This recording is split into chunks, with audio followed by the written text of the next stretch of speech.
안타까운 사연이. 네, 요즘 자주 안타까운 사연이 들어오네요. 네. 저는 여자이고 전문직으로 작년에 팀장급으로 이직을 했습니다. 회사가 엄청 힘든 상황에 입사해서 여러 성과를 낸 덕에 사장님 포함 임원분들로부터 신임도 든든하게 받고 있습니다. 문제가 생긴 것은 저를 신임하는 직속 임원께서 신입 때 겪어본 친한 여직원을 다른 계열사에서 데리고 와서 제 부서에 배치하고 나서부터입니다. 저희 팀은 규모가 커서 매니저가 필요한지라 이동해온 직후 그분을 매니저로 승진을 시켰습니다. 그런데 그분이 예상보다 일을 너무 못하고 업무 분장한 일보다는 직속 임원분이 시키는 일만 열심히 합니다. 게다가 임원분과의 인맥을 과시하며 본인을 싫어하는 사람들에 대해서는 임원분께 나쁜 이야기를 하기도 합니다. 이 과정에 작년에 S를 받은 분이 힘들다고 퇴사하는 일까지 있었습니다. 이런 모든 상황을 보고 드렸음에도 임원께서는 이 사람을 올해 안에 승진시키겠다며 상반기 평가에 S를 주었습니다. 낭패다. 저는 팀장으로 성과평가도 제대로 줄 수 없다면 기말까지 그 직원을 우리 팀에서 빼달라고 말씀드린 상황이고 그래 그건 반드시 지키겠다고 임원께서 약속을 하셨습니다. 공채 출신이고 핵심 계열사 출신이다 보니 이런 특혜를 받는 건 아닌가라는 생각도 듭니다. 이런 사람이 제 밑에 있는데도 승진도 하고 옆 부서의 팀장까지 앞으로 달게 된다면 제 회사 생활에 적잖이 피해가 갈 것 같습니다. 반면 제가 결심하고 기말에 성과를 나쁘게 주면 승진이 어려워질 수도 있겠지만 그 사람과 저는 원수지간으로 지내야겠지요. 이런 사람을 상무님이 시키는 대로 고가를 잘 줘서 제 경쟁자로 만들어야 할까요? 확실하게 밟아서 싹을 잘라야 하나요? 상무님께서 해결을 안 해주시면 결국 사장님께 이 상황을 말씀드리고 해결 요청을 제가 해야 할까요?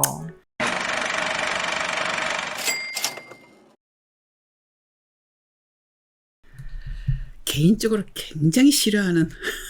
개인적으로 누가 싫어하는? 저 코치님이? 예, 개인적으로 이런 상황, 이런 이제 인사 조치하는 걸 굉장히 싫어하는. 그러니까 이 팀장이 아니면 그 상무에. 상무에. 네. 예. 그리고 이제 그 상무가 데리고 온 그 여직원의 행태. 몹시 싫어하는. 그렇죠. 네. 네, 밉상이지. 뭐 좋아할 사람 없겠지만 네. 정말 저는 굉장히 싫어하는 케이스. 근데 상황들이 이렇게 많이 발생하거든요. 일하다 보면 내가 다 임원이라 하더라도 팀들을 운영하다 보면 예전에 내가 일해봤던 사람 중에 성과가 잘 나. 뭐 이런 사람이 있으면 당연히 소개해서 입사를 시키는 경우 많죠. 네. 그래서 이제 왜 제가 이 말씀을 드린 건 사연자의 그 심정과 입장에 대해서 능히 공감이 된다는 말씀을 드리는 거예요. 저도 몹시 이런 상황을 싫어하고 불쾌하게 느낀다는 말씀을 드리는 거고.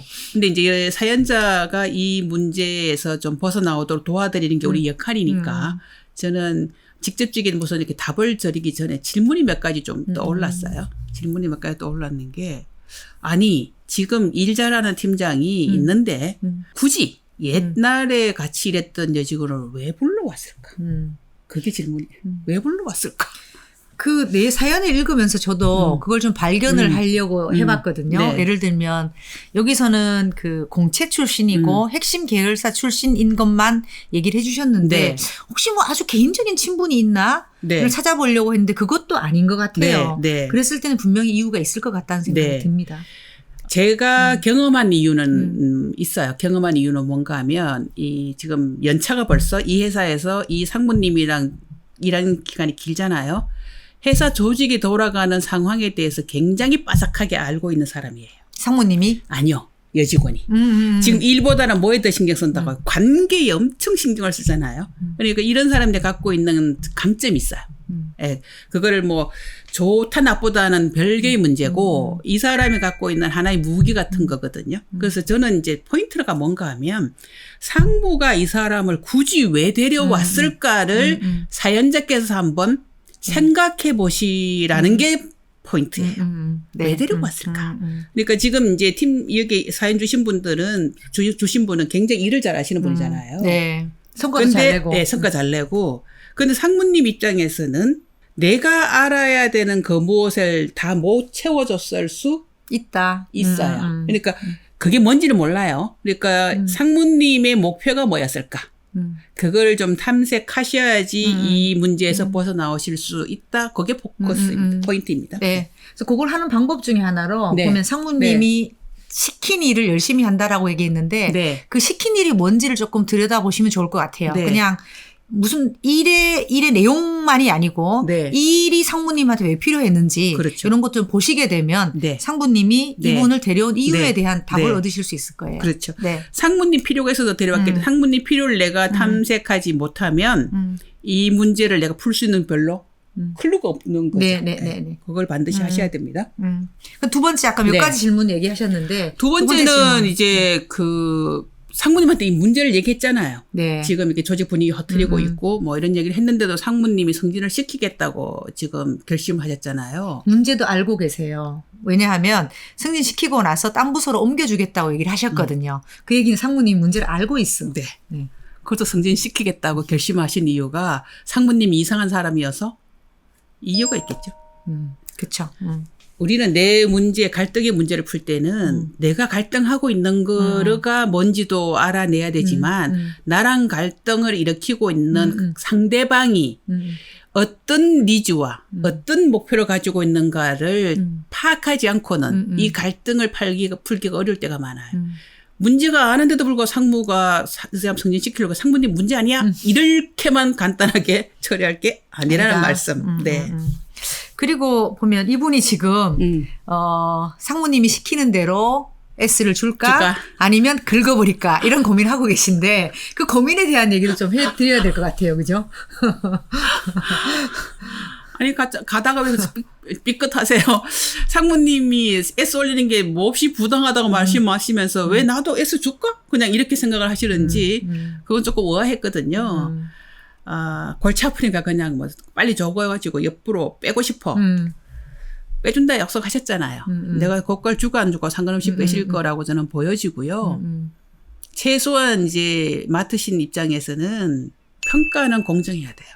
내 상사가 어떻게 평가는 그 사람 기준으로 하시겠죠.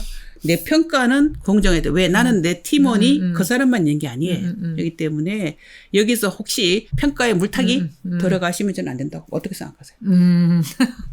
약속하셨잖아요. 옆 부서로 빼준다고 약속했는데 굳이 내가 네. 상무님 왜 그러는지도 모르면서 네. 긁어서 그렇게 해야 될까요? 네. 경쟁자 제거해야 될까요? 제가 보기에는 일부러 긁어서 경쟁자를 제거하는 것도 나쁜 평가고요. 그 사람이 일한 결과에 기준해서 아주 객관적으로 평가를 하시라는 얘기지 무조건 긁어라 무조건 좋게 줘라 아니요. 그거는 굉장히 불공정한 평가죠.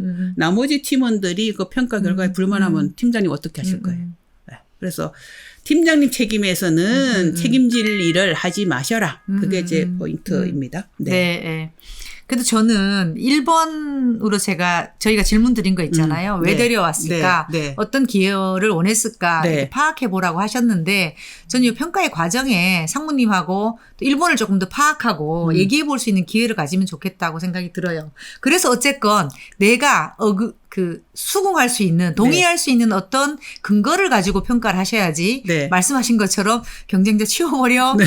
아니면 그렇게 해서는 안 된다라고 네. 생각해요. 지금 이제 팀장이 1차적인 평가를 하고 난 다음에 다시 이제 2차 평가자 상무님하고 이 평가 결과를 협의하잖아. 리뷰하잖아요. 네. 그러면 내 평가 근거가 나는 나름대로 굉장히 객관적인 기준을 가지고 평가했음을 보여드려야 돼요. 상무님한테. 그럼 상무님이 뭐야 내가 데려왔다고 지금 그 시기 질투 예를 들면 빼려고 하는 거야 이렇게 그쵸. 오해하지 않도록 하셔야 되고 네. 그 리뷰를 하는 세션에 가면 상무님 얘기하시겠지. 내가 이 사람을 S를 올리려고 하는 이유. 그 이유를 듣고 난 다음에 판단하셔도 늦지 않습니다. 제가 보기에는 지금 그냥 상무님이 데려왔으니까 상무님 편에서 이 사람을 S 주고 이렇게 그냥 쉽게 해석하시지 않기를 바랍니다. 그렇죠. 네.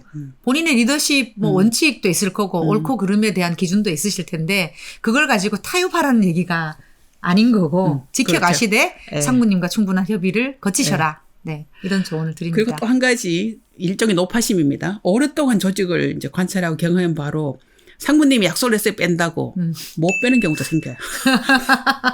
그치. 큰일 나지. 본인이 빼고 싶었어. 근데 네. 뺄 자리가 마땅치 않은 경우도 생기고 이게 생각만 하면 쉽지가 않은 문제거든요. 그러니까 혹시라도 이분이 뺀다고 해줬는데 안 뺀 상황도 생길 수가 있습니다. 저는 그렇게 되든 안 되든 상관없이 내 팀에 배속되어져 있는 팀원이잖아요. 그러니까 이제 팀장님이 매니징 하셔야 돼. 관리하셔야 그쵸? 된다고. 되죠. 네. 그러니까 업무 지시한 거를 제대로 안 하고 사람 관계만 한다. 이렇게 믿게 보게 되면 되게 거슬리지만 이 사람이 정말로 제대로 지시한 걸 했는지 안 했는지 만약에 안 했으면 그 지시한 걸 이행하도록 해야 되는 게 내 역할이에요. 맞습니다. 네, 그러니까 인사가 결정될 때까지는 사실은 아무것도 결정된 게 없어요. 차일피일 관리해야 되는 포인트나 순간을 놓치지 마시고 지금 팀장으로서는 관리해야 되는 모든 순간을 관리하십시오. 그게 네, 팀장님의 역할입니다. 네, 네. 그래서 여기 보시면 그런 얘기가 나오거든요. 이분이 분위기를 흐려서 내가 팀의 분위기를 다독였다 이런 얘기가 네. 나오시는데 네. 물론 중요하죠. 한 사람이 물을 흐리면 네. 다독이는 거 필요하지만 네. 실제 그 사람을 마주하고 그 관리해야지. 사람을 관리하는 것도 필요하다는 거. 네. 네. 네. 그래서 인사는 우리가 흔한 말로 뚜껑 열 때까지 모른다고 하거든요. 그래서 결론이 날 때까지 팀장으로서 최선을 다하시기를 권해드립니다. 네. 후회 없는 결정 되시길 바랄게요. 안녕. 감사합니다.